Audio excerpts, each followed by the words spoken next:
Maya-maya ay may bigla sumigaw at tinawag ang pangalan ng Hangul. Kang Kyung-jun. Agad itong lumingon at nakita nito ang tumawag. Gulat na gulat ito nang makilala niya kung sino ito. Ha! Deputy General Manager Jo. Bakit siya nandito? Bulong ng Hangul. Lumapit ito at bigla sinapakaw ang Hangul, nabigla ang Hangul agad itong tumilapon. Nabigla ang detective. Brats ka, nasisiraan ka na ba? Gulat na gulat ang detective. Deputy General Manager Jo ikaw ang, ngunit hindi natapos ang sinabi nito bigla rin ito inundayan ng suntok, tumilapon din ito sa tabi ng Hangul na si Hong. Gulat na napanganga ang doktor at ang isa pang lalaki na kasama ng Hangul. Maya-maya ay kinuha ng abogado ng ating bida ang kanyang cellphone at nag-dial ito sa pagtawag. Ego Senior, ano ang ginagawa mo ngayon? Pagkatapos mo magretiro hindi mo na ako tinawagan ng mahabang panahon. At maya-maya ay sumigaw ito sa kausap. Hey, ikaw Go Yang-chan, brat ka, binabalaan kita maturuan ang mga bata, tama. Senior ano ang pinagsasabi niya bakit bigla? Mahinang sabi ng detective sa Hangul. Habang patuloy pa rin may kausap sa cellphone ang abogado. Pinadala mo ang brat na ito, Kang Kyung-jun sa ospital, tama ba? Hey, ang tigas ng ulo mo. Walang paraan ang Chief of Staff na mag-mobilize ka ng prosecutor para lang sa away ng estudyante. Brat ka, gusto mo ba mamatay sa mga kamay ko? Habang ang dalawang Hangul naman ay panay ang himas sa mukha na nasaktang. Samantala sa Jiangju High School, kasalukuyan patuloy pa rin nag-meeting ang mga guro. Dapat paalisin mo siya, hindi naaayon sa ideolohiya ng paaralan ang pagkakaroon ng ganyang gago sa ating paaralan. Sabi ni Chief Yang na mukhang daga. Ngunit, Executive Director, hindi pa naming nakuha ang resulta. Ano ang gagawin natin kung siya ay napatunayan na inosente matapos siyang matanggal sa paaralan? Sabi ng guro ng ating bida, oh, di ba wielding ng father ko ang will ko? Hindi ko ba maangkin ang ganitong kalaking karapatan bilang may-ari ng paaralan? Also, nalaman ko na huhulihin ng prosecutor. Sa ngayon, dapat nasa kulungan na siya. Sabi uli ni Chief Yang. Ano? Gulat na sabi ng guro ng ating bida. Hindi mo pwedeng gawin yan, Chief Yang. Ang disciplinary action ay dapat itigil hanggang ang mga katotohanan ay tama ang tinukoy at ang desisyon ng korte ay ginawa sa mag-aaral na si Jiang Taesan. Sabi ng Vice Principal, anong sinasabi mo? Saka paano yung pangalan ng school namin na nasira dahil sa punk na yon? Hintayin muna nating ang resulta Chief Yang. Kung isa sa alang-alang mo ang usapin ito, gaya ng sabi ng Vice Principal, hindi lang karangalan ng paaralan ang masisira, ngunit maaari tayong kumuha ng audit mula sa tanggapan ng edukasyon. Sabi ng Head Principal, eksakto, bakit ang Principal ay hindi nakakapagpasya? Kailangan nating magdesisyon ng tama ngayon din. At ngayon ay nakapagdesisyon na ako. Mula sa mga oras na ito, si Jiang Taesan will be expelled. At kahit ay transfer ito, at ito ay hindi isang request pero ang will ng aking ama ang nagpasya na siya ang chairman. Naintindihan niyo ba? Pasigaw na sabi ni Chief Yang, maya-maya ay may bigla tumawag kay Chief Yang. Excuse me po Chief Director. Sabi ng isang lalaki lumapit ito at pasigaw itong sinagot ni Chief Yang. Ano, kasi po, at ibinulong ito ng lalaki sa tenga ni Chief Yang. Ano, nababaliw na ang mga internet. Ano bang nangyari, may gulo ba sa internet? Lumipas ang mga araw, sa hospital habang nagpapahinga ang ating bida. Pumasok ang isang nurse. Taesan kumusta na ang pakiramdam mo ngayon? Salamat sa pinakamagandang nurse dito sa hospital, gumagaling na ako, sagot ng ating bida ng nakangiti. Oh, nako, ang galing mo namang bola, napapatibok. Muagad ang puso ko.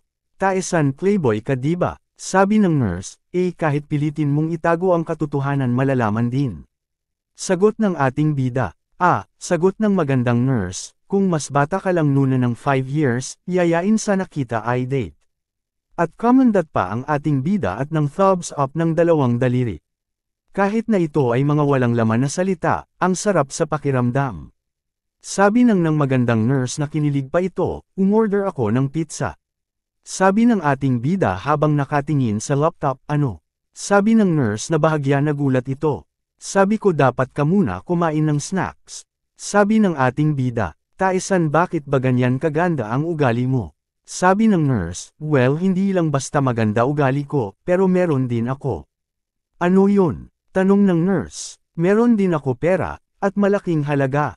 Sabi ng ating bida nang nakangiti. Ano? Totoo ba? Gulat na sabi ng nurse.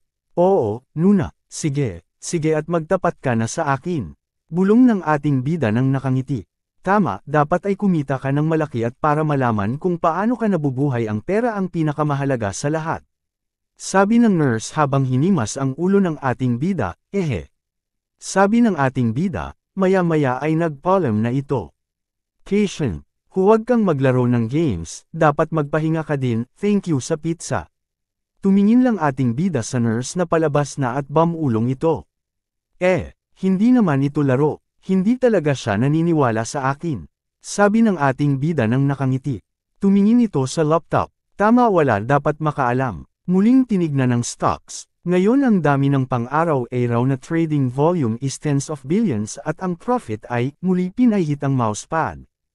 Ang capital ng stocks is approximately 20 billions, nag-type muli ito sa keyboard. Well, sino ang maniniwala na ang high schooler na kagaya ko, ang may invest na ganito kalaki, hehe? At tumayo ito at naglakad, tumano sa bintanang salamin. At nagsalikop ito ng mga kamay. Pagkatapos ng kaguluhan, ang pagbisita ay ipinagbabawal ng walang pahintulot ng doktor. Ito ay ang naging pinakamahusay na kapaligiran. Ang ganda, ganda talaga. Sabi ng ating bida sa kapaligiran ng kanyang natatanaw. Siya nga pala, ang disciplinary committee ay sobrang naging busy talaga ngayon.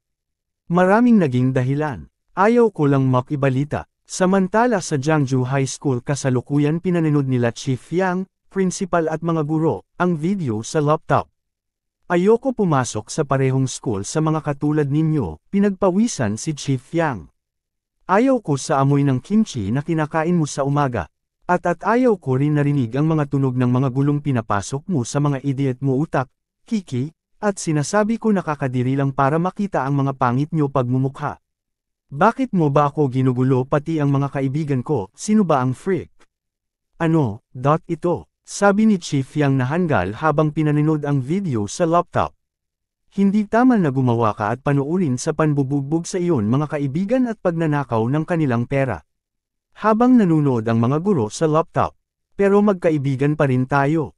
Ang father mo ay abogadong si Hong. Si Jiang Hyuk ay isang sikat na miyembro ng konseho ng lungsod, dapat isipin mo man lang ang iyong ama at huwag mong gawin ito. Ano, Hong? Pinagpapawisan na ang hanggal na si Chief Yang, nag-aalala ka sa wala. Habang nasa laptop, sinabi rin ito na aking ama, na kailangan mong tap-off ng mga wala upang hindi na sila muling magtaas ng ulo. Hong, Jiang Hyuk, sigaw na sabi ni Chief Yang at lumapit ito sa pinapanood sa laptop.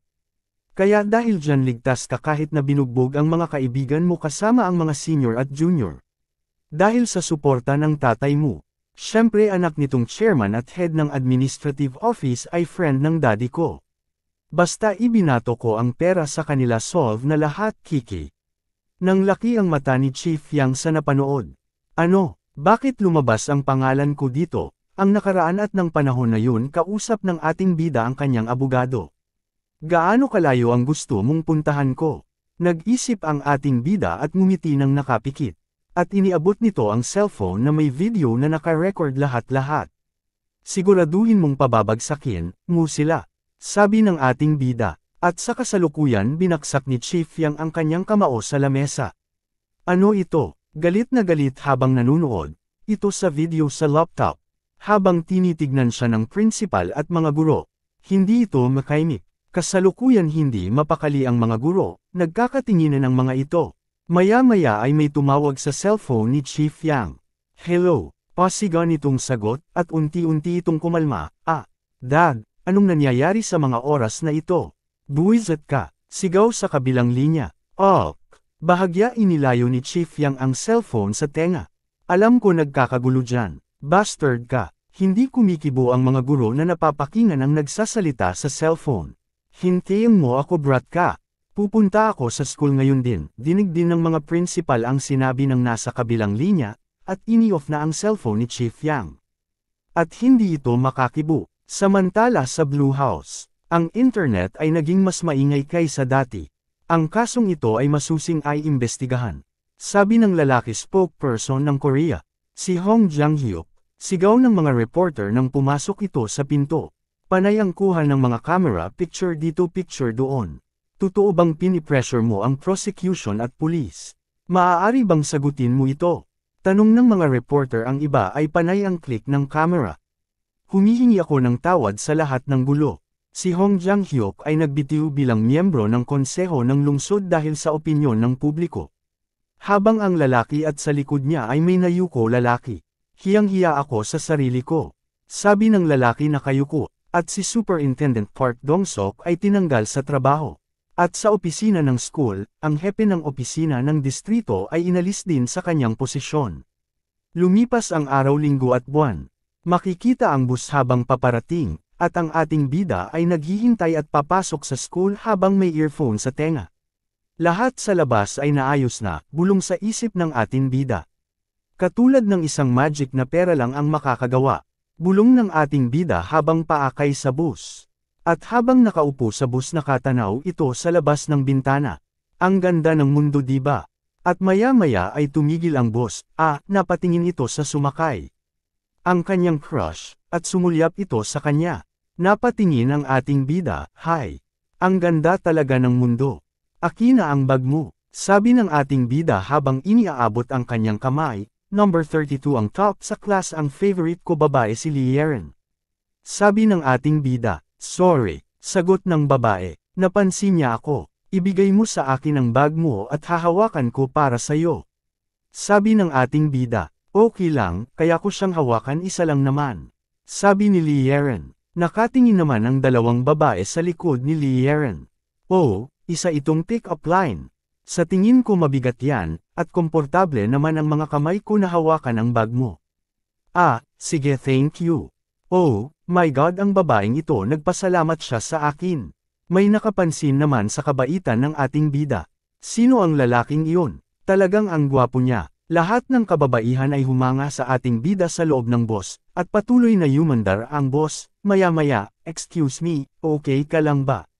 Sabi ni Lee Yeren sa ating bida, nang makita itong parang nahihirapan at pinagpapawisan sa paghawak ng bag, na halos lahat ng bag ng estudyante babae ay nakapatong sa kanyang harapan.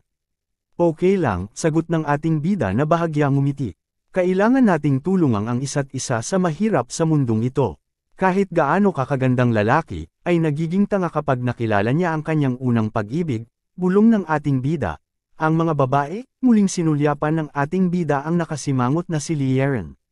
"Jang Tae-san." Bigla binigkas ng ating bida ang kanyang pangalan. "Ano ka mo?" Sabi ni Lee Yeren. "Ako nga pala si Jang Tae-san." Pakilala ng ating bida sa babae. Tapos ay muli tumingin ang ating bida sa bintana ng bus. Jang Tae-san, bigkas ng babae habang nakatingin ito. Maya-maya kinuha ng ating bida ang kanyang earphone at ikinabot muli sa kanyang tenga, at pinindot ang kanyang cellphone at nakinig ng kanta.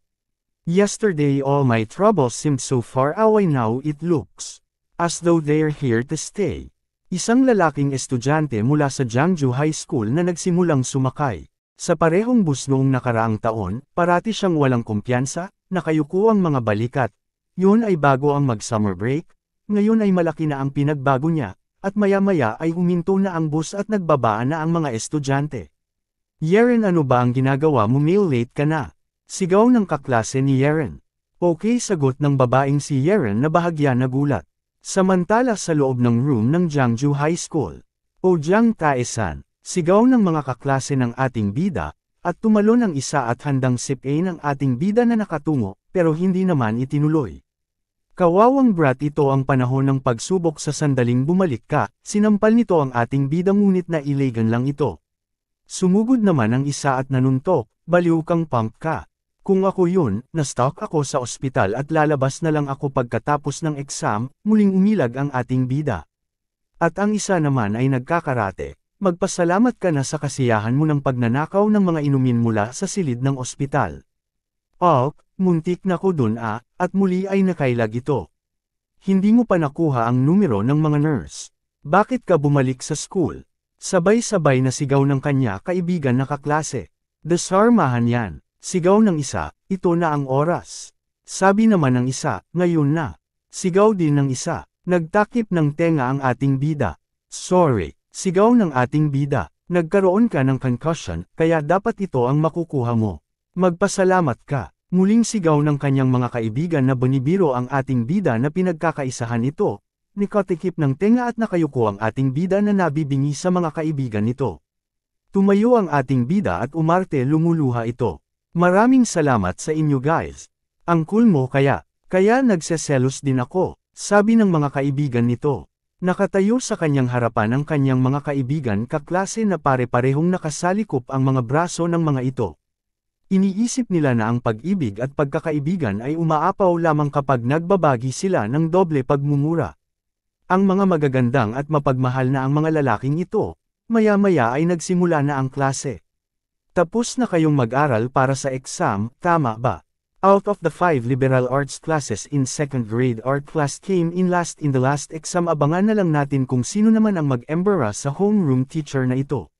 Sabi ng kanilang guro habang nasa harap ng kanyang mga estudyante, at napansin nito ang ating bida. Taesan, maayos na ba ang pakiramdam mo? Muli sabi ng guro, tumayo ang ating bida. Yes, sir. At salamat po sa inyo, ang pakiramdam ko po ay energetic ako. Sabi ng ating bida, na nakangiti. Ngumiti lang ang kanilang guro, at ngumiti rin ang ating bida. Okay class, tapos na ang klase natin ngayon. At nang palabas na ang kanilang guro sa room, lahat ay magagaling at ang inyong mga pagsubok. Huwag magsisi kapag naisip nyo sa bandang huli na ito ay isang kalokohan lang na oras, pahabol na sabi nito bago lumabas sa room. Ang tanging tao sa silid-aralan na ito na nakakaalam ng kahulugan ng mga salitang iyon ay ang mga guro at ako. Sabi ng ating bida habang nakatayo ito, at sa sandaling lumabas ka sa lipunan, susuriin ka ng malamig. Ihahambing ang lahat mula sa rehiyon pinanggalingan, paaralan at detalye hanggang sa itsura, at habang nag-exam ito, ay hawak nito ang test paper, napatingin ito ng nakangiti at nag-isip. Ito, sa sandaling nakita ko ang exam paper ko, hindi ko napigilan mapangiti. Ito ay talagang madali bagaman.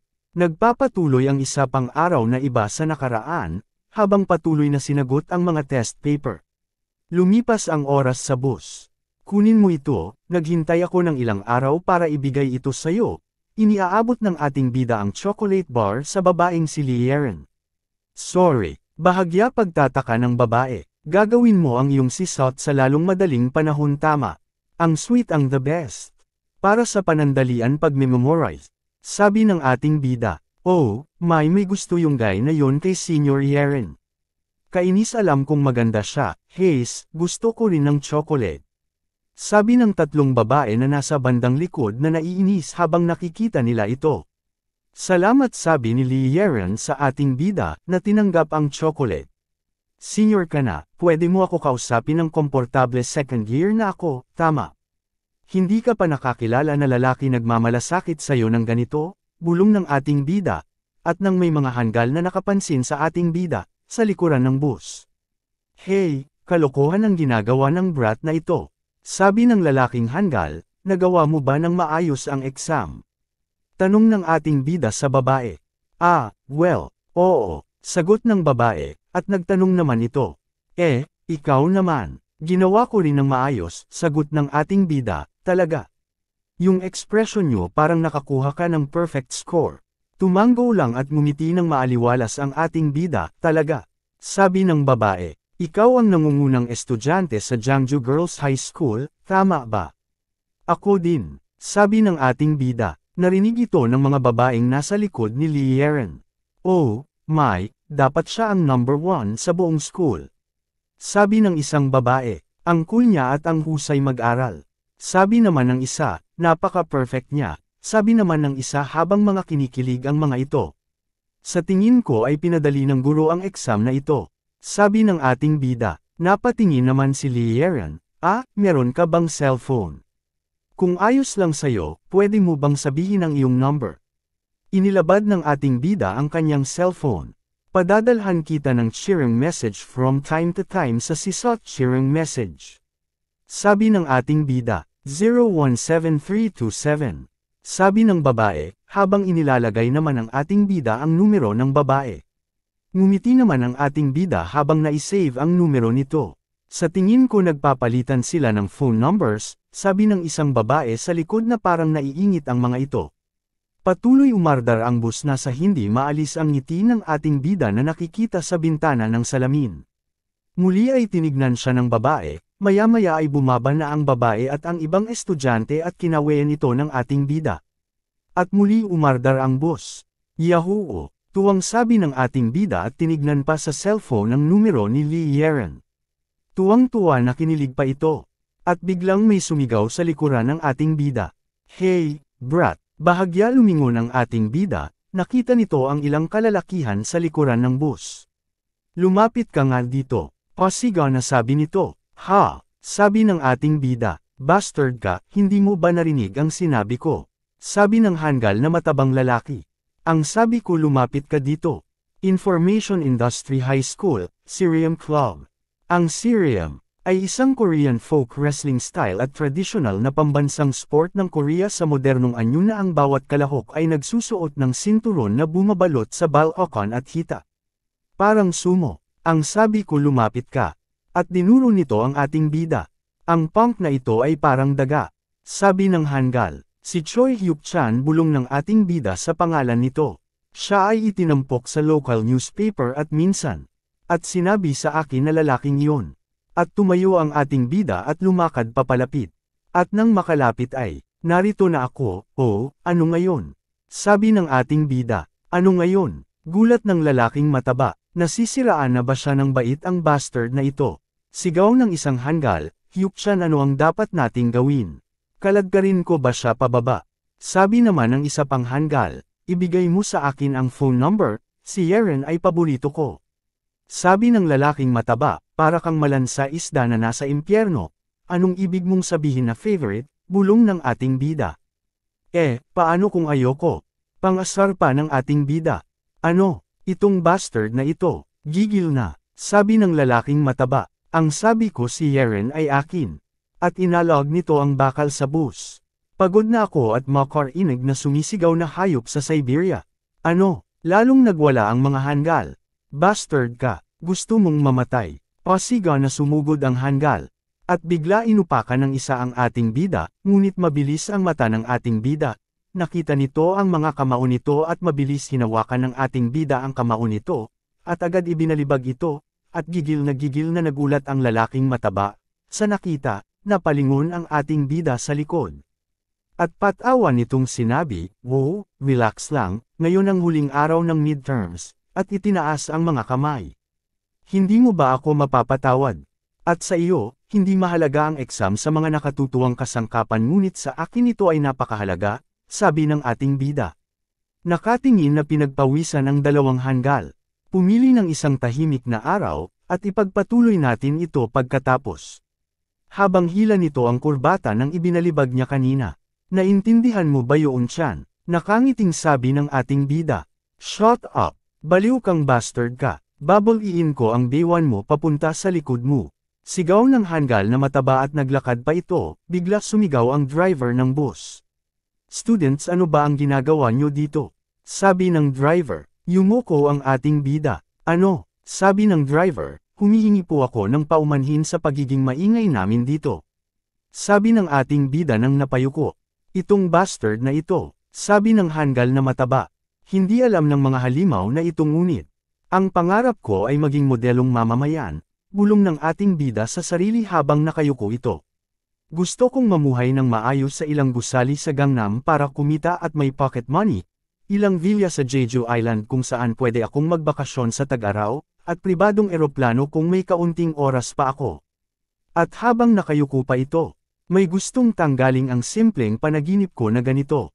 Bibigyan ko sila ng hilaw na sumpa ng poop. Lumipas ang mga oras sa Jeongju High School lunch break, habang kumakain ang mga estudyante at ang ating bida at mga kaibigan nito. Have a nice meal, guys, sabi ng isang babae na nakatayo. Ano ito sabi ng kaibigan ng ating bida, habang mga nakatingin ito sa pagkain na nasa tray. Fuck, kahit ang aso sa aking bahay silangan mas mainam pa ang pagkain kaysa dito. Sabi ng isa pang kaibigan ng ating bida. Napaisip naman ng ating bida. Guys, kumain kayo ng marami. Alam nyo naman na ang soybean paste soup ay mabuti sa katawan nyo, diba? Sabi ng babae na nakatayo sa gitna ng kantin. Kumalat ang tsismis na siya ang lovers ng executive director, ang taong gumawa ng pagkain sa labas at sa loob ito ay isang hard-earned homemade soybean paste. Sabi pa nito, nakita ko na siya minsan at nakita ko siyang naglalabas ng delata ng soybean paste mula sa truck. Sabi ng ating bida ng mamukhaan ng babae, at pinatunog nito ang kutsara sa lamesa. At napalingon ang babae. Hello guys, kung nagustuhan nyo ang video ito, huwag nyo po kalimutan mag-subscribe, pindutin nyo na rin ang notification bell, para lagi kayo update pag may bago akong upload. Like and share nyo na din. Maraming salamat po.